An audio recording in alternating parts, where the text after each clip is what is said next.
Good afternoon.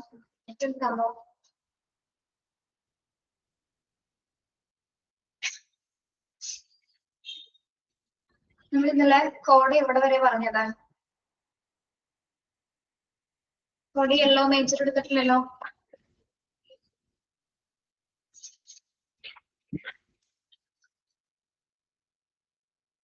ഇല്ല.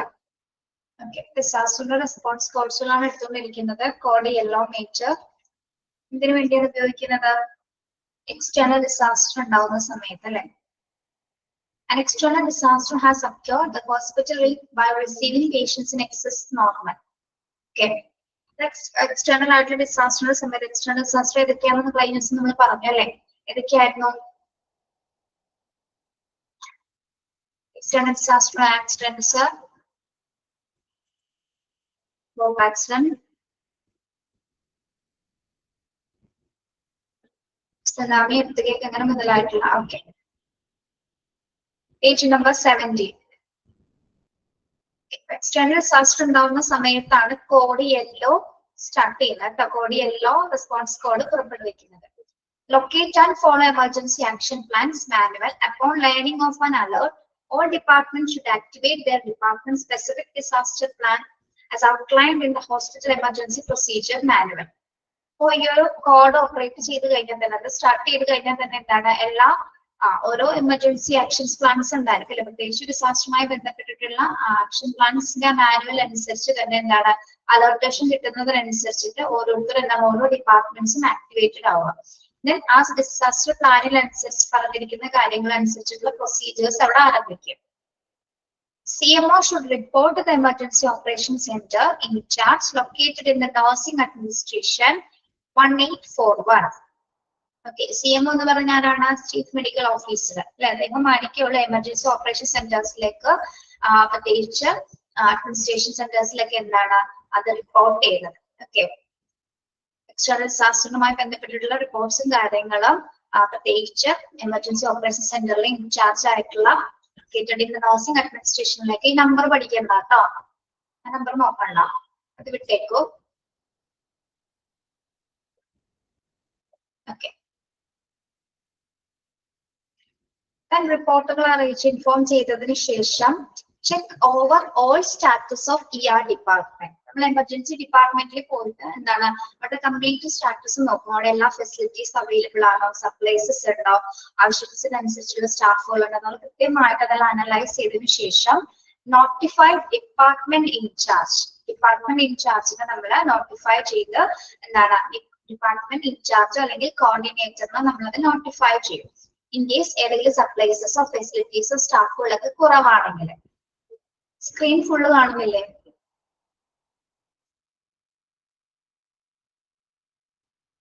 ഫുള്ളാണല്ലോ ഇത്.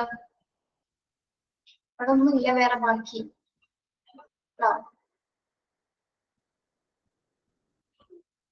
ഇത്രയുള്ളത് ഫുള്ളാക്കി കാണിക്കണോ സ്ക്രീനില്? ഇത്രയുള്ളൂ, ആകെ ഒന്ന് ഇത്രയും കോളം ഉള്ളു കേട്ടോ, വേറെ കോളം കാണില്ല.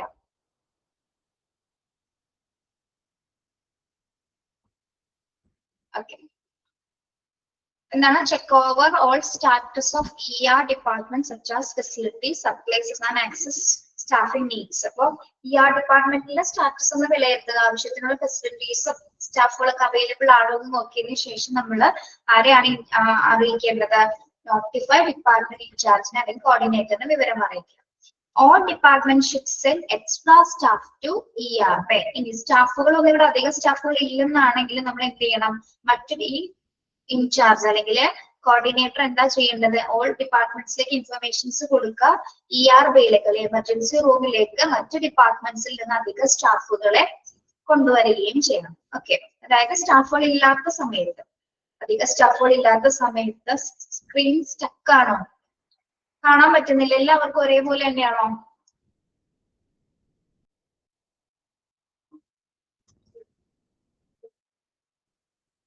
സ്ക്രീൻ ആർക്കും കാണുന്നില്ലേ?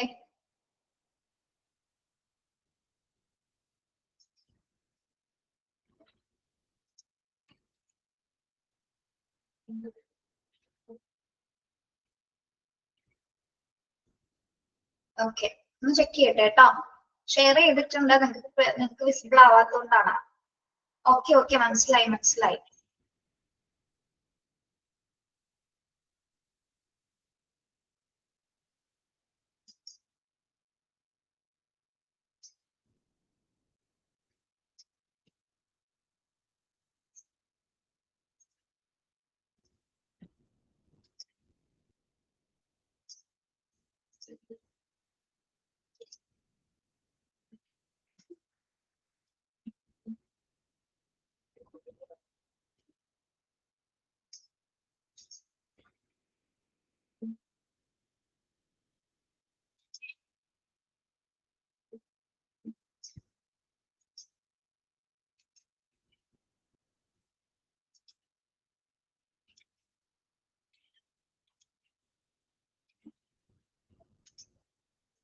നിങ്ങളെ കയ്യിൽ ടെക്സ്റ്റ് ഉണ്ടെങ്കിൽ ഒന്ന് നോക്കൂ, അത് ഷെയർ ആവുന്നില്ല കേട്ടോ.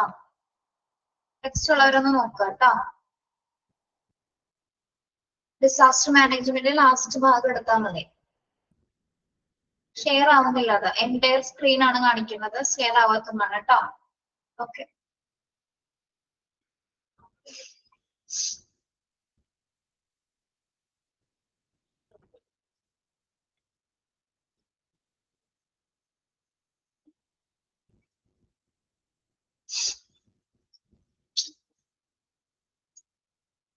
Okay, yes.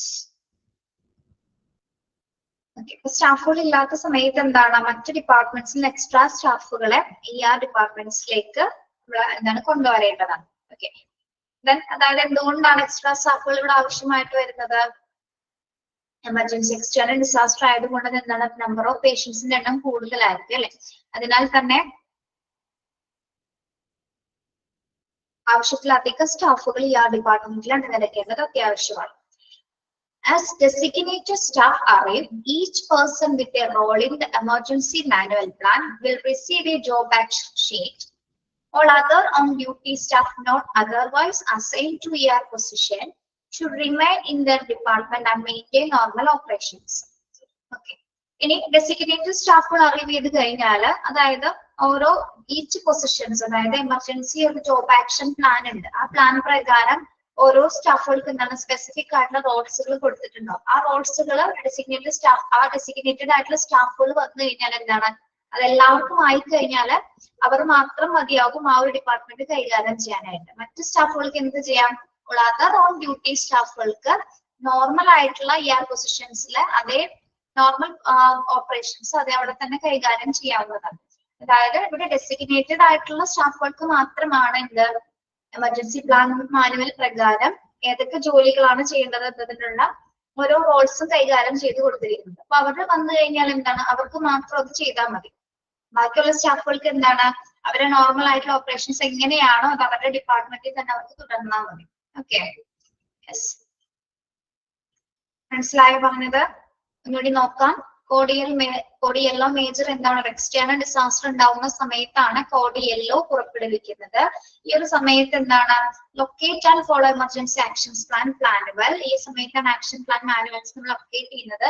അപ്പോൾ learning up of an alert all department should activate the department specific disaster plan.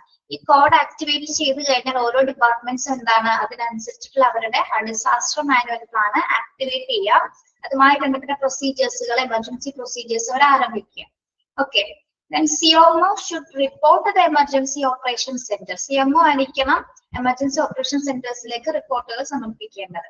Okay, then located in the nursing administration. അതുമായി ബന്ധപ്പെട്ട എന്താണ് അഡ്മിനിസ്ട്രേഷൻസിലേക്ക്, അതായത് CMO നിർദ്ദേശിക്കുന്നതിന്റെ എല്ലാ ഡീറ്റെയിൽസ് എന്താണ് നഴ്സിംഗ് അഡ്മിനിസ്ട്രേഷൻസിലേക്ക് അറിയിക്കുക. ഈ നമ്പർ വേണ്ട കേട്ടോ, നിങ്ങൾ അത് പഠിക്കണ്ട. ഓക്കെ, അവിടെ ഒരു കറക്ഷൻ ഉണ്ട്, അതുകൊണ്ടാണ്. പിന്നെ ഡിപ്പാർട്ട്മെന്റ്സിലെ എല്ലാത്തരം ഫെസിലിറ്റീസും സപ്ലൈസും സ്റ്റാഫുകളുടെ അടക്കം എല്ലാ രീതിയിലും ഇവാലുവേറ്റ് ചെയ്തതിനു ശേഷം ആവശ്യമുള്ള സ്റ്റാഫുകളെ ഇനി അതായത് സ്റ്റാഫുകൾ കുറവാണെങ്കിൽ എന്താണ് മറ്റു ഡിപ്പാർട്ട്മെന്റ്സിൽ നിന്നും എന്ത് ചെയ്യണം, അത് കറക്റ്റ് ചെയ്യേണ്ടത് ആരാണ്? ഡിപ്പാർട്ട്മെന്റ് ഇൻചാർജ് ആയിരിക്കണം, അല്ലെങ്കിൽ ഡിപ്പാർട്ട്മെന്റ് കോർഡിനേറ്റ് ചെയ്യുന്ന ആളായിരിക്കണം. മറ്റു ഡിപ്പാർട്ട്മെന്റ്സിൽ നിന്നും ഡിപ്പാർട്ട്മെന്റ്സിൽ എമർജൻസി ഡിപ്പാർട്ട്മെന്റിലേക്ക് അധിക സ്റ്റാഫുകളെ നിരത്തേണ്ടത്. ഓക്കെ, ഇനി ഡെസിഗ്നേറ്റഡ് ആയിട്ടുള്ള സ്റ്റാഫുകൾ വന്നു കഴിഞ്ഞാൽ അവർക്ക് ഓരോരുത്തർക്കും ഓരോ ജോബ് ആക്ഷൻ ഷീറ്റ് കൊടുത്തിട്ടുണ്ടായിരിക്കും. അവർക്ക് എന്തൊക്കെയാണ് സ്പെസിഫിക് ആയിട്ട് ചെയ്യേണ്ടത്. അവർ വന്നു കഴിഞ്ഞാൽ അവർക്ക് ചെയ്യാനുള്ള റോൾസ് മാത്രം അവർ കൈകാര്യം ചെയ്താൽ മതി. മറ്റ് another സ്റ്റാഫുകളുടെ ഡ്യൂട്ടിയിലുള്ള സ്റ്റാഫുകൾക്ക് on duty staff not otherwise assigned to ER position should remain in their department and maintain normal operations. മറ്റ് സ്റ്റാഫുകൾക്ക് അതിൽ നിയോഗിക്കപ്പെടാത്ത ഈ ജോബ് ആക്ഷൻ പ്ലാനിൽ പെടാത്ത സ്റ്റാഫുകൾക്ക് അവരുടെ ഡിപ്പാർട്ട്മെന്റിൽ തന്നെയുള്ള ജോലികൾ, നോർമൽ ആയിട്ടുള്ള ജോലികൾ അവർക്ക് തുടരാവുന്നതാണ്. ഓക്കെ, ഇവിടെ എങ്ങനെയുള്ള സ്റ്റാഫുകൾ മാത്രം മതി? നിർദ്ദേശിച്ച ഡെസിഗ്നേറ്റഡ് ആയിട്ടുള്ള സ്റ്റാഫുകൾ മാത്രം ഈ ഒരു സിറ്റുവേഷൻസ് ഹാൻഡിൽ ചെയ്താൽ മതി. ഓക്കെ, അല്ലാത്തവർക്ക് നോർമൽ ഓപ്പറേഷൻസ് തുടങ്ങാവുന്നതാണ്. ഓക്കെ, മനസ്സിലായോ? Code yellow.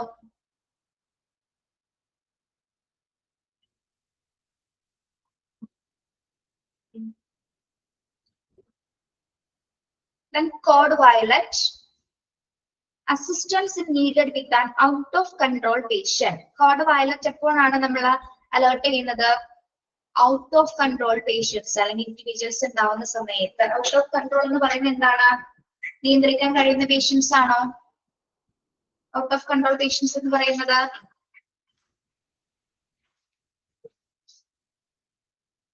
ആണോ? അനിയന്ത്രിതമായിട്ട് നിയന്ത്രണമില്ലാത്ത പേഷ്യൻസ് ആയിരിക്കും. അത് ചിലപ്പോൾ മെന്റലി ബുദ്ധിമുട്ടുള്ളവരായിരിക്കാം, അല്ലെങ്കിൽ മറ്റെന്തെങ്കിലും ബിഹേവിയർ പ്രോബ്ലംസ് ഉള്ളവരായിരിക്കും. Okay, assistant is needed with the out of control patient or individuals. A code violet should not be activated where a gun or weapon may be involved. നമ്മള് പ്രത്യേകിച്ച് അനിയന്ത്രിതമായിട്ടുള്ള പേഷ്യൻസിന് വേണ്ടിയിട്ടാണ്, അല്ലെങ്കിൽ നമ്മുടെ നിയന്ത്രണത്തിന് വിധേയമാകാത്ത പേഷ്യൻസ് ഉണ്ടാവുന്ന സമയത്താണ് ഇത്തരം ഒരു കോഡ് നമ്മൾ പുറപ്പെടുവിക്കുന്നത്. പക്ഷെ നമ്മൾ ഏറ്റവും കൂടുതൽ ശ്രദ്ധിക്കുന്ന ഒരു കാര്യം എന്താണ്? അവരുടെ കയ്യില് ഗണ്ണോ അല്ലെങ്കിൽ മറ്റെന്തെങ്കിലും ആയുധങ്ങളോ ഉണ്ടെങ്കിൽ ഒരിക്കലും ഈ ഒരു കോഡ് നമ്മൾ എന്ത് ചെയ്യരുത്? ആക്ടിവേറ്റ് ചെയ്യരുത്. ഓക്കെ, മനസ്സിലായോ? അതായത് അവരുടെ കയ്യിൽ ആയുധങ്ങൾ ഉണ്ടെങ്കിൽ ഒരിക്കലും നമ്മൾ ഇത് ആക്ടിവേറ്റ് ചെയ്യാനായിട്ട് പാടുള്ളതല്ല. ഓക്കെ, എത്രയും പെട്ടെന്ന് തന്നെ നമ്മൾ എന്ത് ചെയ്യണം? Dial emergency number 2, initiate code violet and report the location. Emergency നമ്പറിലേക്ക് വിളിച്ചതിന് ശേഷം കോഡ് വയലറ്റ് ഇനീഷ്യേറ്റ് ചെയ്യുക, ആ ലൊക്കേഷൻ എവിടെയാണെന്നുള്ളത് റിപ്പോർട്ട് ചെയ്യുക. Then contact security and nursing supervisor immediately. എത്രയും പെട്ടെന്ന് തന്നെ നമ്മൾ എന്ത് ചെയ്യണം? സെക്യൂരിറ്റി അല്ലെങ്കിൽ നഴ്സിംഗ് സൂപ്പർവൈസർ ഇമ്മീഡിയറ്റ് ആയിട്ട് കോൺടാക്ട് ചെയ്ത് റിപ്പോർട്ട് ചെയ്യും. ഇനി do not attempt to control out of control individuals. Security will provide instructions for responding personnel on the type of assistance required. ഒരിക്കലും നമ്മൾ ഔട്ട് ഓഫ് കൺട്രോൾഡ് ആയിട്ടുള്ള പേഷ്യൻസിനെ അല്ലെങ്കിൽ ഇൻഡിവിജ്വൽസിന്റെ നേരെ നമ്മള് ഒരു നിയന്ത്രണവും ഇല്ലാതെ അല്ലെങ്കിൽ മറ്റ് എന്താ പറയാ നമ്മള് അനിയന്ത്രിതമായിട്ട് നിൽക്കുന്ന ഒരു വ്യക്തിയെ ഒരിക്കലും നമ്മൾ നേരിട്ട് അറ്റാക്ക് ചെയ്യാനായിട്ട് അല്ലെങ്കിൽ ആളെ അതിൽ നിന്ന് പിരിച്ചു മാറ്റണം, അങ്ങനെ ഒന്നും ഒരിക്കലും നമ്മൾ ശ്രമിക്കരുത്. പ്രത്യേകിച്ച് സെക്യൂരിറ്റിയുടെ ഇൻസ്ട്രക്ഷൻസ് ഇല്ലാതെ ഒരിക്കലും നമ്മൾ റെസ്പോണ്ട് ചെയ്യാൻ പാടില്ല. ഓക്കെ, അപ്പൊ അദ്ദേഹം വരുന്നത് വരെ നമ്മൾ അത് വെയിറ്റ് ചെയ്താൽ, സെക്യൂരിറ്റി സ്റ്റാഫ് വരുന്നത് വരെയെങ്കിലും നമ്മൾ അവിടെ റെസ്പോണ്ട് ചെയ്യരുത്. ഓക്കെ, പിന്നെന്താണ്? Do not confront the individuals with a weapon. Do not confront the individuals with a weapon. വ്യക്തിയെ നമ്മൾ ഒരിക്കലും ഒരു ആയുധം കൊണ്ട് നേരിടാൻ പാടുള്ളതല്ല. ഓക്കെ, അവരുടെ കയ്യിലുണ്ടെങ്കിലും നമ്മൾ ഒരിക്കലും നമ്മൾ തിരിച്ചൊരു ആയുധം എടുത്തിട്ട് അവരെ നേരിടാനായിട്ട് പാടുള്ളതല്ല. ഓക്കെ, അത് കൂടുതൽ കോംപ്ലിക്കേഷൻസിലേക്ക് ആയിരിക്കും എത്തിച്ചേരുന്നത്. ഓക്കെ, ഇപ്പൊ കോഡ് വയലറ്റ് പുറപ്പെടുവിക്കുന്നത് ഏതൊരു സിറ്റുവേഷൻസിലാണ്? ഔട്ട് ഓഫ് കൺട്രോൾഡ് ആയിട്ടുള്ള പേഷ്യൻസ് ഇൻഡിവിജ്വൽസ് ഉണ്ടാവുന്ന സമയത്താണ്. അത്തരത്തിലുള്ള സിറ്റുവേഷൻസിലാണ് നമ്മൾ ഇത് പുറപ്പെടുവിക്കുന്നത്. പ്രത്യേകിച്ച് ശ്രദ്ധിക്കണം, അവരുടെ കയ്യിൽ എന്തെങ്കിലും ആയുധങ്ങൾ ഉണ്ടെങ്കിൽ നമ്മൾ ഒരിക്കലും ഈ കോഡ് വയലറ്റ് പുറപ്പെടുവിക്കാൻ പാടുള്ളതല്ല. ഓക്കെ, എത്രയും പെട്ടെന്ന് എമർജൻസി നമ്പറിലേക്ക് ഈ കോഡ് ഇനിഷ്യേറ്റ് ചെയ്യുക, അതിന്റെ ലൊക്കേഷൻസ് എവിടെയാണ് റിപ്പോർട്ട് ചെയ്യുക. എത്രയും പെട്ടെന്ന് സെക്യൂരിറ്റിയോ നഴ്സിംഗ് സൂപ്പർവൈസർ ഇമ്മീഡിയറ്റ് ആയിട്ട് റിപ്പോർട്ട് ചെയ്യുക. ഒരിക്കലും നമ്മൾ നേരിട്ട് അയാളുടെ നേരെ റെസ്പോണ്ട് ചെയ്യരുത്. സെക്യൂരിറ്റി സ്റ്റാഫുകളുടെ ഇൻസ്ട്രക്ഷൻസ് പ്രകാരം മാത്രമായിരിക്കണം നമ്മളത് റെസിസ്റ്റ് ചെയ്യേണ്ടത്. ഇനി ഒരിക്കലും അവരെ do not confront the individuals with a weapon. വ്യക്തി ആയുധം കൊണ്ടിട്ട് നമ്മൾ നേരിടാനായിട്ട് ശ്രമിക്കരുത്. ഓക്കെ, മനസ്സിലായോ കോഡ് വയലറ്റ് എന്താന്ന്?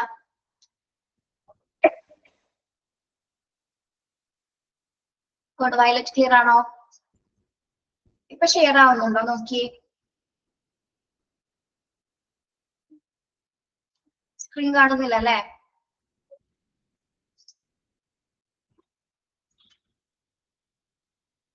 Okay, Then last one, okay, നിങ്ങൾ ടെക്സ്റ്റ് നോക്കുക കേട്ടോ. കോഡ് വയലറ്റ് കഴിഞ്ഞു. ഇനി ലാസ്റ്റ് കോഡാണ് കോഡ് ബ്രൗൺ. കോഡ് ബ്രൗൺ എപ്പോഴാണ് അലർട്ടേഷൻ കൊടുക്കുന്നത്? An adult patient is missing, lost or abducted from the hospital. എപ്പോഴാണ് code brown? Adult patient missing ആവുന്ന സമയത്ത് അല്ലെ. ഓക്കെ, അതായത് മിസ്സിംഗ് ആവുന്ന ഉദ്ദേശിക്കുന്നത് എന്താണ്? അബ്ഡക്റ്റഡ് മീൻസ് ഒന്നല്ലെങ്കിൽ എന്താണ്, ആളെ തട്ടിക്കൊണ്ടു പോകുക, അങ്ങനെ എന്തെങ്കിലുമൊക്കെ സിറ്റുവേഷൻ ഉണ്ടാവുന്ന സമയത്താണ് നമ്മുടെ കോഡ് ബ്രൗൺ അലർട്ടേഷൻ കൊടുക്കുന്നത്. Okay, when a patient is missing from a patient care unit or outpatient clinic and it is suspected that patient has been abducted or is lost, conduct a unit search. So patient ഇപ്പറയുന്ന എവിടെയെങ്കിലും നിന്നോ, അതായത് patient care യൂണിറ്റിൽ നിന്നോ out പേഷ്യന്റിൽ നിന്നോ ക്ലിനിക്സിൽ നിന്നോ എന്താണ് അവിടെ മിസ്സിംഗ് ആയി കഴിഞ്ഞാൽ, മിസ്സിങ്ങോ അല്ലെങ്കിൽ അതിന് തട്ടിക്കൊണ്ടു പോവുക അല്ലെങ്കിൽ അവിടെ കാണാതാവുകയൊക്കെ ചെയ്തു കഴിഞ്ഞാൽ നമ്മൾ എന്ത് ചെയ്യണം? എത്രയും പെട്ടെന്ന് തന്നെ ആ യൂണിറ്റിൽ ഒരു സെർച്ച് നടത്തുക. എവിടെ നിന്നാണോ കാണാതായിരിക്കുന്നത് ആ യൂണിറ്റിൽ നമ്മൾ എന്ത് ചെയ്യണം? ഒരു സെർച്ച് കണ്ടക്ട് ചെയ്യാം. The patient does not return, ask the operator to initiate code brown. അതായത് നമ്മൾ സെർച്ച് ചെയ്തിട്ടും ആള് വന്നിട്ടില്ല എങ്കിൽ, കണ്ടിട്ടില്ലെങ്കിൽ എന്ത് ചെയ്യണം? നമ്മൾ ഓപ്പറേറ്ററെ വിളിച്ചിട്ട് ടെലിഫോൺ കോഡ് ബ്രൗൺ ഓപ്പറേറ്റ് ചെയ്യാൻ, കോഡ് ബ്രൗൺ ഇനീഷ്യേറ്റ് ചെയ്യാനായിട്ട് ആവശ്യപ്പെടുക. Notify security and provide A physical description of the patient. ഇത്രയും പെട്ടെന്ന് നമ്മൾ എന്ത് ചെയ്യണം? സെക്യൂരിറ്റിനെ നോട്ടിഫൈ ചെയ്യാൻ മാത്രമല്ല ആളുടെ ഫിസിക്കൽ ഡിസ്ക്രിപ്ഷൻ എന്താണെന്ന് പറഞ്ഞു കൊടുക്കുക. ഫിസിക്കൽ ഡിസ്ക്രിപ്ഷൻ എന്ന് പറയുന്നത് എന്തൊക്കെയാണ്? ഫിസിക്കൽ ഡിസ്ക്രിപ്ഷൻ എന്ന് പറയുന്നത് ആൾ അന്നേരത്ത് ഉപയോഗിച്ചിരിക്കുന്ന ഡ്രസ് അല്ലെ, ഉപയോഗിച്ചിരിക്കുന്ന ക്ലോത്ത് ഏതാണ്, അല്ലെങ്കിൽ അയാളെ ലാസ്റ്റ് എവിടെയാണ് നമ്മൾ കണ്ടത്, അല്ല അങ്ങനെ ആളെ മനസ്സിലാകുന്ന രീതിയിലുള്ള കുറച്ച് ഇൻഫർമേഷൻസ് പറഞ്ഞു കൊടുക്കാം. Okay, yes. Notify SMA on call guest relation manager. അതിനുശേഷം നമ്മൾ എന്ത് ചെയ്യണം? ഗസ്റ്റ് റിലേഷൻ മാനേജർ അല്ലെങ്കിൽ SMA. SMA എന്ന് പറയുന്നത് സർവീസ് മാനേജ്മെന്റ് അസിസ്റ്റന്റ് ആണ് കേട്ടോ. സർവീസ് മാനേജ്മെന്റ് അസിസ്റ്റന്റ് ആണ് SMA എന്ന് പറയുന്നത്. അറിയില്ലെങ്കിൽ അതൊന്ന് നോട്ട് ചെയ്യാം. അതായത് സെക്യൂരിറ്റി സ്റ്റാഫിനെ നമ്മൾ നോട്ട് ചെയ്തതിനു ശേഷം ആരെയാണ് നോട്ടിഫൈ ചെയ്യേണ്ടത്? സർവീസ് മാനേജ്മെന്റ് അസിസ്റ്റന്റിനെയോ അല്ലെങ്കിൽ ഗസ്റ്റ് റിലേഷൻ മാനേജറിനെ വിളിച്ചിട്ട് അത് നോട്ടിഫൈ ചെയ്യാം. ഓക്കെ, അതിനുശേഷം എന്താ ചെയ്യേണ്ടത്? Notify the patient's attending physician and or staff on call. എന്താണ്? ആ പേഷ്യന്റിനെ നോക്കിയിരുന്ന ഡോക്ടേഴ്സിന് അല്ലെങ്കിൽ മറ്റ് സ്റ്റാഫുകൾ എന്നാണ് നമ്മൾ വിവരം അറിയിക്കുക. Notify the nursing supervisor on duty. പ്രത്യേകമായിട്ട് നമ്മൾ ഡ്യൂട്ടിയിലുള്ള നഴ്സിംഗ് സൂപ്പർവൈസറിനെ വിവരം അറിയിക്കുക. അതിനുശേഷമാണ് എന്ത് ചെയ്യേണ്ടത്? ഫാമിലിനെ നോട്ടിഫൈ ചെയ്യേണ്ടത്. Okay, then the nursing supervisor will contact the administrator. Nursing supervisor അഡ്മിനിസ്ട്രേറ്ററിനെ കോൺടാക്ട് ചെയ്യുന്നു. then അഡ്മിനിസ്ട്രേറ്റർ ആണ് ആരെ കോൺടാക്ട് ചെയ്യുന്നത്? പോലീസിനെ നോട്ടിഫൈ ചെയ്യുന്നത്. ഓക്കെ, ഒന്നുകൂടി നോക്കിയത്. പേഷ്യൻസിനെ അറ്റൻഡ് ചെയ്യുന്ന ഫിസിഷ്യനെയും സ്റ്റാഫിനെ നമ്മൾ വിളിച്ചു പറയുന്നു. അതിനുശേഷം notify the nursing supervisor. Nursing സൂപ്പർവൈസറിനെ, ഡ്യൂട്ടിയിലുള്ള നഴ്സിംഗ് സൂപ്പർവൈസറിനെ വിവരം അറിയിക്കുന്നു. പിന്നെ അതിനുശേഷം എന്താണ്? ഫാമിലിനെ വിവരം, പേഷ്യന്റ് മിസ്സിംഗ് ആണെന്നുള്ളത് അറിയിക്കുന്നു. പിന്നെ എന്താ? നഴ്സിംഗ് സൂപ്പർവൈസർ അഡ്മിനിസ്ട്രേറ്ററെ കോൺടാക്ട് ചെയ്യുന്നു. അഡ്മിനിസ്ട്രേറ്റർ ആണ് പോലീസിനെ ഇൻഫോം ചെയ്യുന്നത്. ഓക്കെ,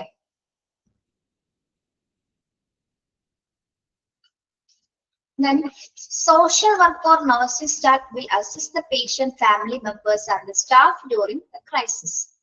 ഇനി ഹോസ്പിറ്റലിലുള്ള മറ്റ് സോഷ്യൽ വർക്കേഴ്സ്, നഴ്സിംഗ് സ്റ്റാഫുകളെല്ലാം ഫാമിലിക്ക് ആ ഒരു സമയത്ത് ഒരു സപ്പോർട്ട് എന്ന പോലെ ഫാമിലി മെമ്പേഴ്സിന്റെ കൂടെ ഉണ്ടായിരിക്കും.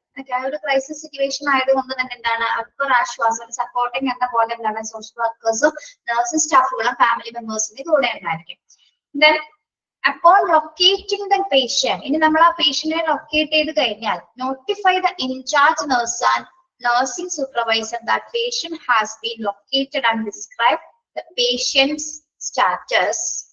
ഓക്കെ, ഇനി നമ്മൾ ഇതേ സമയം ആളെ കണ്ടു കിട്ടിക്കഴിഞ്ഞാൽ എത്രയും പെട്ടെന്ന് നമ്മൾ ആരെയാണ് വിവരം അറിയിക്കേണ്ടത്? നഴ്സിംഗ് ഇൻചാർജിനെ അല്ലെങ്കിൽ നഴ്സിംഗ് സൂപ്പർവൈസറിനോ വിവരം അറിയിക്കുക. പേഷ്യന്റിനെ ലൊക്കേറ്റ് ചെയ്തിട്ടുണ്ടെന്ന് അറിയിക്കുക. ദെൻ പേഷ്യന്റിന്റെ ഇപ്പോഴത്തെ കണ്ടീഷൻ എന്താണ്? ആളുടെ കണ്ടീഷൻ സ്റ്റാറ്റസ് എന്താണെന്നുള്ളത് അവരെ അറിയിക്കുക. അതിനുശേഷം the nursing supervisor will notify the administrator. Nursing supervisor അഡ്മിനിസ്ട്രേറ്ററിനെ കോൾ ചെയ്യുന്നു. അഡ്മിനിസ്ട്രേറ്റർ എന്ത് ചെയ്യുന്നു? പേഷ്യന്റിന്റെ റിട്ടേൺ സ്റ്റാറ്റസിനെ കുറിച്ചിട്ട് വിവരങ്ങൾ അറിയുന്നതിന് ശേഷം that in charge nurse will contact the attending physician. ഇൻചാർജിലുള്ള നഴ്സ് ആരെന്ത് ചെയ്യുന്നു, ഫിസിഷ്യനെ കോണ്ടാക്ട് ചെയ്യുന്നു, ആളുടെ പേഷ്യന്റ് തിരിച്ചു വന്ന കാര്യം യൂണിറ്റിൽ അറിയിക്കുന്നു, പേഷ്യന്റിന്റെ മെന്റൽ സ്റ്റാറ്റസ് എങ്ങനെയാണെന്നുള്ളത് അസസ് ചെയ്യുന്നു. ഓക്കെ, അതോടുകൂടി എന്താണ് കോഡ് ബ്രൗൺ അവസാനിക്കുകയാണ്. ഓക്കെ, കോഡ് ബ്രൗൺ എന്തിനെയാണ് സൂചിപ്പിക്കുന്നത്? ഒരു അഡൾട്ട് പേഷ്യന്റ് മിസ്സിംഗ് ആവുകയോ അല്ലെങ്കിൽ ആളെ തട്ടിക്കൊണ്ട് പോകുന്ന സിറ്റുവേഷൻസിലാണ് ഈ ഒരു കോഡ് നമ്മൾ പുറപ്പെടുവിക്കുന്നത്. ഓക്കെ, ഇത്തരം സിറ്റുവേഷൻ ഉണ്ടാവുന്ന സമയത്ത് പ്രധാനമായിട്ടും ഒന്നെങ്കിൽ പേഷ്യന്റ് കെയറിൽ നിന്നോ ഔട്ട് പേഷ്യന്റ് ഡിപ്പാർട്ട്മെന്റോ ക്ലിനിക്കോ അങ്ങനെയുള്ള ഏതെങ്കിലും പ്രദേശങ്ങൾ ഏതെങ്കിലും ഏരിയാസിൽ നിന്നായിരിക്കും പേഷ്യന്റ് മിസ്സിംഗ് ആവുന്നത്. ആ സമയം നമ്മൾ എന്താ ചെയ്യേണ്ടത്? അവിടെ ഒരു യൂണിറ്റ് സെർച്ച് കണ്ടക്ട് ചെയ്യുക അല്ലെ. ആ ഒരു ഭാഗം നന്നായിട്ട് സെർച്ച് ചെയ്തതിനു ശേഷം പേഷ്യന്റ് തിരിച്ചു വന്നിട്ടില്ല എങ്കിൽ നമ്മൾ എന്ത് ചെയ്യണം? ഓപ്പറേറ്ററെ ഇൻഫോം ചെയ്യണം, കോഡ് ബ്രൗൺ ഇനിഷ്യേറ്റ് ചെയ്യാനായിട്ട് നിർദ്ദേശം കൊടുക്കുക. ദെൻ സെക്യൂരിറ്റി വരുന്ന സമയത്ത് എന്താണ്, ആ മിസ്സിംഗ് ആയ പേഷ്യന്റിനെ കുറിച്ചിട്ടുള്ള ഒരു ഡിസ്ക്രിപ്ഷൻ, ബ്രീഫ് ആയിട്ടുള്ള ഫിസിക്കൽ ഡിസ്ക്രിപ്ഷൻ പറഞ്ഞു കൊടുക്കുക. ആൾ ഉപയോഗിച്ചിരിക്കുന്ന ഡ്രസ് ഏതാണ്, അല്ലെങ്കിൽ ആളെ തിരിച്ചറിയുന്ന രീതിയിലുള്ള എന്ത് വേണമെങ്കിലും നമുക്ക് പറഞ്ഞു കൊടുക്കാവുന്നതാണ് അല്ലെ. ദെൻ ലാസ്റ്റ് അയാൾ എവിടെയാണ് കണ്ടത് എന്നുള്ളത് ഉൾപ്പെടെ നമ്മൾ അത്തരം ഇൻഫർമേഷൻസ് പറഞ്ഞു കൊടുക്കും. ദെൻ അതിനുശേഷം എന്താണ്, ഒരു ഗസ്റ്റ് റിലേഷൻ മാനേജർ അല്ലെങ്കിൽ സർവീസ് മാനേജർ അസിസ്റ്റന്റിന് നമ്മൾ അത് നോട്ടിഫിക്കേഷൻസ് കൊടുക്കുക. പിന്നെ പേഷ്യന്റിനെ അറ്റൻഡ് ചെയ്യുന്ന ഫിസിഷ്യന് സ്റ്റാഫിനെയൊക്കെ കോളിൽ വിളിച്ചിട്ട് നമ്മൾ കാര്യം അറിയിക്കുക. നഴ്സിംഗ് സൂപ്പർവൈസർ, ഡ്യൂട്ടിയിലുള്ള നഴ്സിംഗ് സൂപ്പർവൈസറായിരിക്കും ഫാമിലി മെമ്പേഴ്സിനെ അറിയിക്കുന്നത്. പിന്നെ നഴ്സിംഗ് സൂപ്പർവൈസർ ആണ് അഡ്മിനിസ്ട്രേറ്ററെ കോൺടാക്ട് ചെയ്യുന്നത്. അഡ്മിനിസ്ട്രേറ്റർ ആണ് പോലീസിന് അതിനുള്ള നോട്ടിഫിക്കേഷൻസ് കൊടുക്കുന്നത്. ദെൻ ഫാമിലിക്ക് എന്നൊരു സപ്പോർട്ട് എന്ന് വേണം, സോഷ്യൽ വർക്കേഴ്സും നഴ്സിംഗ് സ്റ്റാഫുകളും ആയിരിക്കുള്ളൂ ഫാമിലിക്ക് ഒരു സപ്പോർട്ട് ആയിട്ട് ഇരിക്കുന്നത്, അതായത് പേഷ്യന്റിന്റെ ഫാമിലി മെമ്പേഴ്സിന്. ഇനി ആ പേഷ്യന്റിനെ ലൊക്കേറ്റ് ചെയ്ത് കഴിഞ്ഞാൽ നമ്മൾ ഉടനടി തന്നെ നഴ്സിംഗ് ഇൻചാർജ് ഉള്ള വ്യക്തിക്ക് നോട്ടിഫൈ ചെയ്യുക. ദെൻ പേഷ്യൻസിന്റെ ആ ഒരു സ്റ്റാറ്റസ് കൂടി, പേഷ്യന്റ് തിരിച്ചു വന്നതിന് ശേഷം ആളുടെ ചിലപ്പോ ഇൻ കേസ് ചിലപ്പോ എന്തെങ്കിലും അപകടങ്ങൾ പറ്റിയിട്ടുണ്ടാവും അല്ലെ. നമ്മൾ സിനിമയിലൊക്കെ കാണുന്ന പോലെ ചിലപ്പോ എന്തെങ്കിലും അപകടങ്ങളൊക്കെ പറ്റിയിട്ടായിരിക്കാം ചിലപ്പോൾ അയാൾ തിരിച്ചു വന്നിരിക്കുന്നത്, അല്ലെങ്കിൽ അയാളുടെ എന്തെങ്കിലുമൊക്കെ തട്ടിക്കൊണ്ട് പോയിട്ടുണ്ടായിരിക്കും. ഓക്കെ, അപകടങ്ങളോ അങ്ങനെ എന്തെങ്കിലും. അപ്പൊ ആള് പിന്നെ മെന്റലി ഓക്കെ ആണോ, അല്ലെങ്കിൽ മറ്റെന്തെങ്കിലും വിഷമകാരണങ്ങളൊക്കെ കൊടുത്ത ആളെ മയക്കിയിട്ടുണ്ടോ, അങ്ങനെയൊക്കെ നോക്കാനാണ് മെന്റൽ സ്റ്റാറ്റസ് നമ്മൾ പറയുന്നത് കേട്ടോ. അയാൾ ഓക്കെ ആണോ എന്ന് ശ്രദ്ധിക്കുന്നു. അതിനുശേഷം എന്താണ്, നഴ്സിംഗ് സൂപ്പർവൈസറിനെ വിവരം അറിയിക്കുന്നു. നഴ്സിംഗ് സൂപ്പർവൈസർ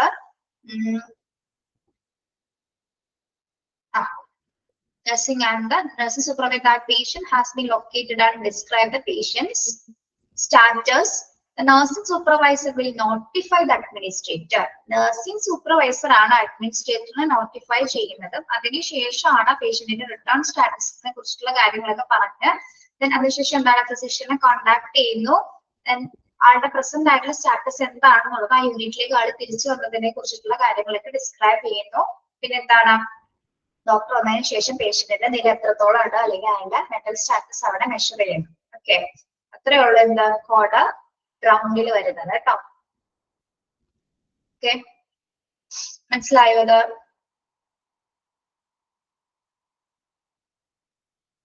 റെസ്പോൺസ് കോഡുകളും 6 പഠിക്കുക കേട്ടോ. പേരുകൾ പഠിക്കുക, ഇമ്പോർട്ടന്റ് ആയിട്ട് പറഞ്ഞു തന്ന കാര്യങ്ങൾ പഠിക്കുക.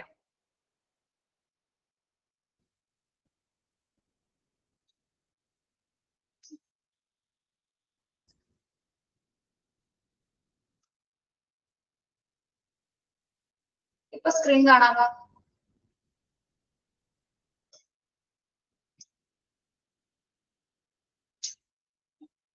നിങ്ങളെ HIMS ഒന്ന് എടുക്കാവോ? Hospital information system. HIMS ഒന്ന് എടുക്കട്ടോ ടെക്സ്റ്റില്.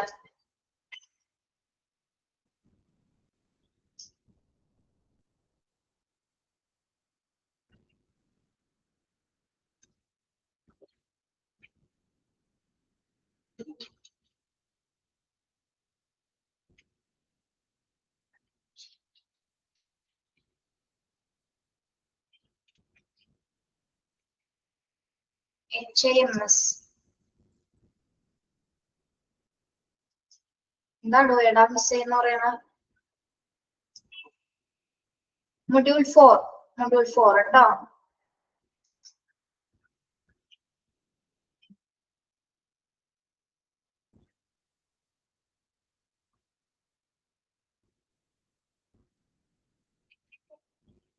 Hospital information system basic introduction മാത്രം എടുക്കുന്നുള്ളൂ കേട്ടോ, സമയമില്ലല്ലോ.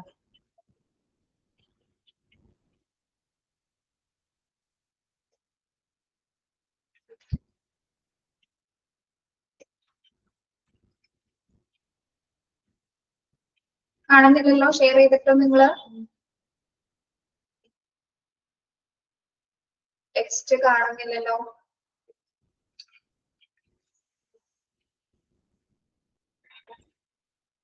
ഇല്ല, നിങ്ങൾ എടുത്തോ, ടെക്സ്റ്റ് എടുത്തോ, നിങ്ങളുടെ കയ്യിൽ എടുത്തോ. പേജ് നമ്പർ എത്രയാണ്? പേജ് നമ്പർ ഒന്ന് പറഞ്ഞു കൊടുക്കൂ ബാക്കിയുള്ളവർക്ക്. 65. Page number 65. Chapter 8, Hospital Information System Basic.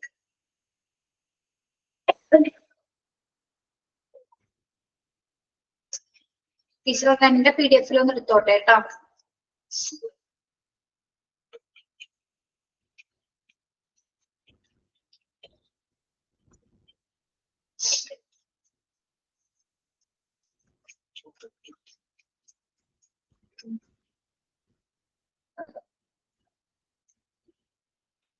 ഒരു പ്രാവശ്യം കൂടി ഒന്ന് നോക്കൂ, ഷെയർ ആവുന്നുണ്ടോ എന്ന്, കാണുന്നുണ്ടോ?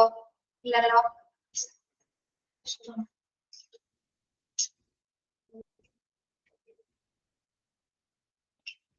ഇവിടുത്തെ എന്തെങ്കിലും മിസ്റ്റേക്ക് ആയിരിക്കും കേട്ടോ, അതുകൊണ്ടാണ്. ഇൻട്രൊഡക്ഷൻ ഭാഗം നോക്കൂ കേട്ടോ. ഇൻട്രൊഡക്ഷൻ നോക്കൂ.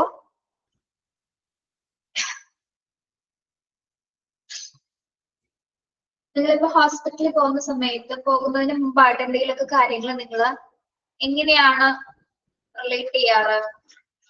നിങ്ങൾക്ക് പോകാൻ പറ്റാത്ത സിറ്റുവേഷൻസ് നിങ്ങൾ എന്താ ചെയ്യാറ്? ഹോസ്പിറ്റലിലേക്ക് നേരിട്ട് പോകാൻ പറ്റാത്ത സമയത്ത് എന്ത് ചെയ്യും നിങ്ങള്?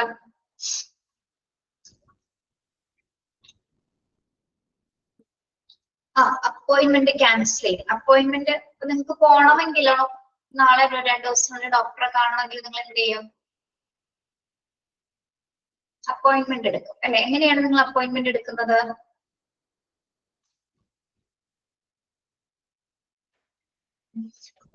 ഫോൺ വിളിച്ച് അപ്പോയിന്റ്മെന്റ് ചെയ്യാറുണ്ട്. പിന്നെ എങ്ങനെയാണ്? അത് മാത്രമാണോ ചെയ്യാറ്? ഫോൺ വിളിച്ച് മാത്രമാണോ അപ്പോയിന്റ്മെന്റ് ചെയ്യാറ്? ഓൺലൈൻ ആയിട്ട് ചെയ്യാൻ പറ്റില്ലേ നമുക്ക്? Yes, very good. ഓൺലൈൻ ആയിട്ട് ഇപ്പൊ നമ്മള് മെയിൽ വഴി ചെയ്യാൻ പറ്റും അല്ലെ? ഓക്കെ, അപ്പൊ അതുമായി ബന്ധപ്പെട്ടിട്ട് ഒരു ചാപ്റ്റർ ആണിത്, ഹോസ്പിറ്റൽ ഇൻഫോർമേഷൻ സിസ്റ്റം. ഇൻട്രൊഡക്ഷൻ നോക്കാം. Hospital information system provide a general source of information about patient health history and doctor schedule timing. The system must keep data in secure place and control who can get the data in certain situations. Okay, introduction എന്താ പറയുന്നത്? എന്താണ് hospital information system provide ചെയ്യുന്നത്? General source of information about a patient health history. പേഷ്യൻസിന്റെ health ഹിസ്റ്ററിനെ കുറിച്ചിട്ടും doctors schedules and ടൈമിങ്സിനെ കുറിച്ചിട്ടുള്ള കാര്യങ്ങൾ hospital information system ഉപയോഗിച്ചുകൊണ്ട് നമുക്ക് എന്താണ് ഈസി ആയിട്ട് കൈകാര്യം ചെയ്യാനായിട്ട് സാധിക്കും. ഓക്കെ, മാത്രമല്ല നമ്മൾ അവിടെ കൊടുക്കുന്ന എല്ലാ ഇൻഫോർമേഷൻസും വളരെയധികം സെക്യൂർ ആയിട്ടും, അല്ലെങ്കിൽ എന്താണ് നമ്മുടെ ഡാറ്റാസ് ഒന്നും തന്നെ എന്താണ് മറ്റ് സിറ്റുവേഷൻസിൽ ഒന്നും തന്നെ അത് മിസ് ചെയ്ത് പോകാനോ, അല്ലെങ്കിൽ നമ്മൾ കൊടുക്കുന്ന ഇൻഫോർമേഷൻ, നമ്മുടെ പേഴ്സണൽ ഇൻഫോർമേഷൻസ് അടക്കം എല്ലാ കാര്യങ്ങളും ആ ഒരു ഇൻഫോർമേഷൻ സിസ്റ്റത്തിൽ എപ്പോഴും എങ്ങനെയായിരിക്കും? സെക്യൂർ ആയിട്ട് സ്റ്റോർ ചെയ്യുകയും ചെയ്യും. അത് കൃത്യമായ രീതിയിൽ അവിടെ നിയന്ത്രിക്കപ്പെടുകയും ചെയ്യും. പല സാഹചര്യങ്ങളും അത് നമുക്ക് നല്ല രീതിയിൽ അത് നിയന്ത്രിക്കപ്പെടുകയും ചെയ്യുകയാണെന്ന് ഈ ഒരു ഹോസ്പിറ്റൽ ഇൻഫർമേഷൻ സിസ്റ്റം കൊണ്ട് പ്രധാനമായിട്ട് ചെയ്യുന്നത്. അതായത് നമുക്ക് എല്ലാം ഒരു സിസ്റ്റം ഉപയോഗിച്ചുകൊണ്ട് തന്നെ ആക്സസ് ചെയ്യാനായിട്ട് സാധിക്കും. ഓക്കെ, വളരെ ഈസി ആയിട്ട് തന്നെ, ഒട്ടും തന്നെ സമയം കളയാതെ തന്നെ എന്താണ് നമുക്കത് ഈസി ആയിട്ട് ആക്സസ് ചെയ്യാനായിട്ട് ഈ ഒരു ഇൻഫർമേഷൻ സിസ്റ്റം ഉപയോഗിച്ചുകൊണ്ട് സാധിക്കും. മാത്രമല്ല ഇപ്പൊ എന്താണ് ഏറ്റവും ബെനിഫിറ്റ് എന്ന് പറയുന്നത്, പേഷ്യൻസിന് നല്ല രീതിയിൽ ഒരു സാറ്റിസ്ഫാക്ഷൻ ലഭിക്കുകയും ഡോക്ടേഴ്സിനും അല്ലെങ്കിൽ ഹോസ്പിറ്റലിൽ നല്ലൊരു സർവീസസ് പ്രൊവൈഡ് ചെയ്യാനായിട്ടും ഇത്തരം ഒരു സിസ്റ്റം ഉപയോഗിച്ചുകൊണ്ട് നമുക്ക് സാധിക്കും കേട്ടോ. ഓക്കെ, മനസ്സിലായോ പാരഗ്രാഫിൽ പറഞ്ഞത്? Okay, hospital management information system is computerized system that helps in managing clinical, financial, laboratory, inpatient, outpatient, pharmaceutical, etc. Okay, ഇതൊരു കമ്പ്യൂട്ടറൈസ്ഡ് സിസ്റ്റം ആണ്. ഇതൊരു കമ്പ്യൂട്ടറൈസ്ഡ് സിസ്റ്റം ആണ് എന്ത് ഹോസ്പിറ്റൽ മാനേജ്മെന്റ് സിസ്റ്റം എന്ന് പറയുന്നത്. ഇതിൽ എന്തിനൊക്കെയാണ് ഇത് ഹെൽപ്പ് ചെയ്യുന്നത്? നമ്മളുടെ ക്ലിനിക്കൽ ആയിട്ടുള്ള കാര്യങ്ങൾ മാനേജ് ചെയ്യുന്നതിന്, ഫിനാൻഷ്യൽ ആയിട്ടുള്ള കാര്യങ്ങൾ, ലബോറട്ടറിയുമായി ബന്ധപ്പെട്ട കാര്യങ്ങൾ, പേഷ്യന്റ് ഔട്ട് പേഷ്യന്റ് ഡീറ്റെയിൽസുകൾ, ഫാർമസ്യൂട്ടിക്കൽ തുടങ്ങിയ എല്ലാ കാര്യങ്ങളും നമുക്ക് എന്താണ് ഒരു കമ്പ്യൂട്ടറൈസ്ഡ് സിസ്റ്റത്തിൽ കൂടെ മാനേജ് ചെയ്യാനായിട്ട് സാധിക്കും അല്ലെ. നമുക്ക് എന്തെങ്കിലും ടെസ്റ്റ് റിസൾട്ടുകളൊക്കെ ആവശ്യമായിട്ടുണ്ടെങ്കിൽ വേണമെങ്കിലൊക്കെ എന്താണ് നമുക്ക് ഈ ഒരു സിസ്റ്റം ഉപയോഗിച്ചുകൊണ്ട് കുറച്ച് കോഡുകളോ അല്ലെങ്കിൽ നമ്മുടെ ഒരു എന്താ ഒരു ID ഉപയോഗിച്ചുകൊണ്ട് ഈസി ആയിട്ട് നമുക്ക് എന്താണ് അത് അവൈലബിൾ ആക്കാനായിട്ട് സാധിക്കും. With the help of the hospital management information system, healthcare providers can concentrate more on providing quality healthcare to the patients. അപ്പോൾ ഈ ഒരു സിസ്റ്റം ഉപയോഗിച്ചുകൊണ്ട് തന്നെ എന്താണ് ഹെൽത്ത് കെയർ പ്രൊവൈഡേഴ്സിന്, പ്രത്യേകിച്ച് ഡോക്ടേഴ്സിന് എന്താണ് പേഷ്യന്റിന് നല്ലൊരു ക്വാളിറ്റി ഹെൽത്ത് കെയർ പ്രൊവൈഡ് ചെയ്യാനായിട്ട് സാധിക്കും. അതോടൊപ്പം തന്നെ എന്താണ് പേഷ്യൻസ് നല്ല രീതിയിൽ സാറ്റിസ്ഫൈഡ് ആവുകയും ചെയ്യും. ഓക്കെ, ഈ ഒരു സിസ്റ്റം ഉപയോഗിച്ചുകൊണ്ട് തന്നെ എന്താണ് നമുക്ക് ഒരുപാട് സമയം വേണ്ട അല്ലെ, ഈസി ആയിട്ട് തന്നെ അധികം സമയം ഇല്ലാതെ തന്നെ എന്താണ് സമയം എടുക്കാതെ തന്നെ എന്താണ് പല കാര്യങ്ങൾ, ഇപ്പൊ മരുന്ന് വാങ്ങിക്കാനോ അല്ലെങ്കിൽ ടെസ്റ്റ് റിസൾട്ട് വാങ്ങിക്കാനോ അപ്പോയിന്റ്മെന്റ് ഷെഡ്യൂൾ ചെയ്യാനോ അത് ക്യാൻസൽ ചെയ്യണമെങ്കിൽ ചെയ്യാനോ എന്ത് വേണമെങ്കിലും ചെയ്യാൻ വേണ്ടി നമുക്ക് എന്താണ് ഈസി ആയിട്ടൊരു സിസ്റ്റത്തിനെ ആശ്രയിക്കാനായിട്ട് സാധിക്കും. അതുകൊണ്ട് തന്നെ എന്താണ് പേഷ്യൻസിന്റെ കാര്യത്തില് ഹെൽത്ത് കെയർ പ്രൊവൈഡേഴ്സ് നല്ല രീതിയിൽ കോൺസെൻട്രേറ്റ് ചെയ്യാനും അവർക്ക് ഒരു quality health care services provide ചെയ്യാനായിട്ട് ഈ ഒരു ഹോസ്പിറ്റൽ മാനേജ്മെന്റ് ഇൻഫർമേഷൻ സിസ്റ്റം ഉപയോഗിച്ചുകൊണ്ട് സാധിക്കും. ഓക്കെ, മനസ്സിലായോ ഒരു paragraph? Yes. A hospital information system helps healthcare providers in designing their operations, including managing patient health records, EMR or EHR. എന്താണ് EMR അല്ലെങ്കിൽ EHR എന്ന് പറയുന്നത്? ഇലക്ട്രോണിക് മെഡിക്കൽ റെക്കോർഡ് അല്ലെങ്കിൽ electronic health record. കേട്ടോ, ഒന്ന് നോട്ട് ചെയ്യണേ. EMR എന്താണ്? Electronic medical record or electronic health record.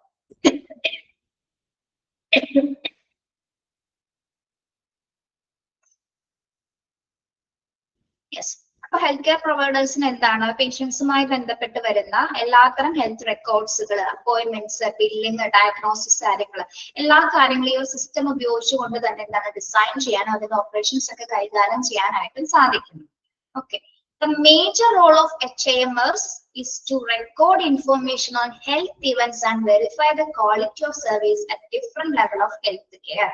അപ്പോ ഈ ഒരു സോഫ്റ്റ്വെയറിന്റെ പ്രധാന റോൾ എന്ന് പറഞ്ഞാൽ എന്താണ് ഈ ഒരു സിസ്റ്റത്തിന്റെ? Is to record information on health events and verify the quality of services different levels of health care. എന്താണ് പുതിയ തരത്തിലുള്ള ഈ ഹെൽത്ത് ഇവന്റ്സുകളെ കുറിച്ച് രേഖപ്പെടുത്തുന്നതിനും അല്ലെങ്കിൽ ഓരോ പേഷ്യൻസിന് നല്ല രീതിയിലുള്ള ക്വാളിറ്റീസ് സർവീസസ് കൊടുക്കാനായിട്ട് ഡിഫറെന്റ് ലെവലിലുള്ള ഹെൽത്ത് കെയർ സർവീസസ് പ്രൊവൈഡ് ചെയ്യാനും ഒരു പ്രധാന റോൾ തന്നെയാണ് ഹോസ്പിറ്റൽ മാനേജ്മെന്റ് ഇൻഫർമേഷൻ സിസ്റ്റം വഹിക്കുന്നത്. ഓക്കെ, ഇനി the importance of patient evaluation is a part of the concept of giving importance to patients view in developing the quality of healthcare services. ഇനി എന്താ പറയുന്നത്, നമ്മള് ഇവിടെ ഏറ്റവും കൂടുതൽ ഇമ്പോർട്ടന്റ് ആയിട്ട് ഈ ഒരു സിസ്റ്റത്തിനെ കാണുമ്പോൾ ശരിക്കും പറഞ്ഞാൽ പേഷ്യൻസിനെ സംബന്ധിച്ചിടത്തോളം അവർക്ക് ഈസി ആയിട്ട് ഓരോ കാര്യങ്ങൾ ചെയ്യാനായിട്ട് സാധിക്കുന്നു അല്ലെ. ഇപ്പൊ നല്ലൊരു ക്വാളിറ്റി സർവീസസ് തന്നെ ഡെവലപ്പ് ചെയ്യാനായിട്ടും ഈ ഒരു സിസ്റ്റം ഉപയോഗിച്ചുകൊണ്ട് എല്ലാ ഹോസ്പിറ്റലുകൾക്കും സാധിക്കും. ഇപ്പൊ ഈ ഒരു കാലഘട്ടത്തിൽ ഇപ്പൊ ഏറ്റവും കൂടുതൽ എല്ലാ ഹോസ്പിറ്റൽസും ഉപയോഗിക്കുന്നത് എന്ത് തന്നെയാണ്? ഈ ഒരു HIMSന്റെ ആ ഒരു സാന്നിധ്യം അല്ലെങ്കിൽ HIMS സോഫ്റ്റ്വെയർ ഉപയോഗിച്ചുകൊണ്ട് തന്നെയാണ് ഒരു ഹോസ്പിറ്റൽ A to Z ആയിട്ടുള്ള കാര്യങ്ങൾ, പേഷ്യൻസിന് എല്ലാ തരത്തിലുള്ള സർവീസസ് കൊടുക്കുന്ന കാര്യങ്ങൾ ഇതിലൂടെ നമുക്ക് ത്രൂ ഔട്ട് എന്താണ് വളരെ സമയക്കുറവും അല്ലെങ്കിൽ എന്താണ് ഒരുപാട് സമയം എടുക്കാതെ തന്നെ അത് അപ്പോയിന്റ് ചെയ്യാനും ക്യാൻസൽ ചെയ്യാനൊക്കെ ഈ ഒരു സിസ്റ്റം തന്നെ വളരെയധികം ഹെൽപ്പ് ചെയ്യുന്നുണ്ട്. അപ്പൊ അതിനാൽ തന്നെ എന്താണ് രോഗികളെ വിലയിരുത്തുക, രോഗികളുടെ ആ ഒരു ഇവാലുവേഷനില് രോഗികൾ ഏറ്റവും കൂടുതൽ സാറ്റിസ്ഫൈഡ് ആണ് ഇത്തരം സിസ്റ്റം ഉപയോഗിക്കുന്നത് കൊണ്ട്. ഇപ്പൊ പലർക്കും എത്തിപ്പെടാൻ പറ്റാത്ത സാഹചര്യങ്ങളിൽ പോലും ടെലിമെഡിസിൻ പോലത്തുള്ള സൗകര്യങ്ങളില്ല. നമുക്ക് ഒറ്റപ്പെട്ട സ്ഥലങ്ങളിൽ പോലും പല രോഗികൾക്ക് എന്താണ് ഹോസ്പിറ്റൽ ആക്സസ് ചെയ്യാൻ പറ്റുന്നില്ല. അത്തരം സന്ദർഭത്തിൽ നമുക്ക് എന്താണ് ഒരു ഓൺലൈൻ ഫെസിലിറ്റി ഉപയോഗിച്ചുകൊണ്ട് ടെലിമെഡിസിൻ സൗകര്യം ഉപയോഗിച്ചിട്ടുണ്ടെങ്കിൽ എന്താണ് പേഷ്യൻസിന്റെ മരുന്നുകൾ എത്തിക്കാനും അവർക്ക് ഡോക്ടേഴ്സുമായിട്ട് നേരിട്ട് കോൺടാക്ട് ചെയ്യാനൊക്കെ ഇത് ഹെൽപ്പ് ചെയ്യുന്നു. അപ്പൊ ഈ ഒരു സിസ്റ്റം ഉപയോഗിച്ചുള്ള ഒരുപാട് കാര്യങ്ങളിലെ ബെനിഫിറ്റ്സ് ഉണ്ട്. അപ്പൊ അതിനാൽ തന്നെ പേഷ്യൻസിനെ ഒന്ന് ഇവാലുവേറ്റ് ചെയ്ത് കഴിഞ്ഞാൽ അവർ വളരെ സാറ്റിസ്ഫൈഡ് ആണ് ഈ ഒരു സിസ്റ്റം ഉള്ളത് കൊണ്ട് തന്നെ എന്താണ് അവർക്ക് പല കാര്യങ്ങളും ഈസി ആയിട്ട്, അതാണ് ഈസി ആയിട്ട് നമുക്ക് ഇത് കൈകാര്യം ചെയ്യുന്നത് കൊണ്ട് തന്നെ ഒരുപാട് ബെനിഫിറ്റ്സ് ഉള്ള ഒരു ഇൻഫർമേഷൻ സിസ്റ്റം ആണ് എന്ത് ഹോസ്പിറ്റൽ മാനേജ്മെന്റ് ഇൻഫർമേഷൻ സിസ്റ്റം എന്ന് പറയുന്നത്. ഓക്കെ, അപ്പൊ ഈ ഒരു കാലഘട്ടത്തിൽ ഏറ്റവും ഇമ്പോർട്ടൻസ് ഉള്ള ഒരു സോഫ്റ്റ്വെയർ കൂടിയാണത്. ബാക്കിയുള്ളത് അടുത്ത ക്ലാസ് എടുക്കുക കേട്ടോ. Okay,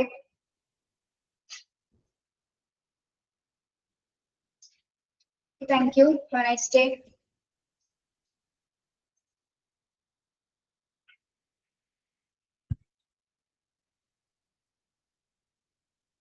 Thank you.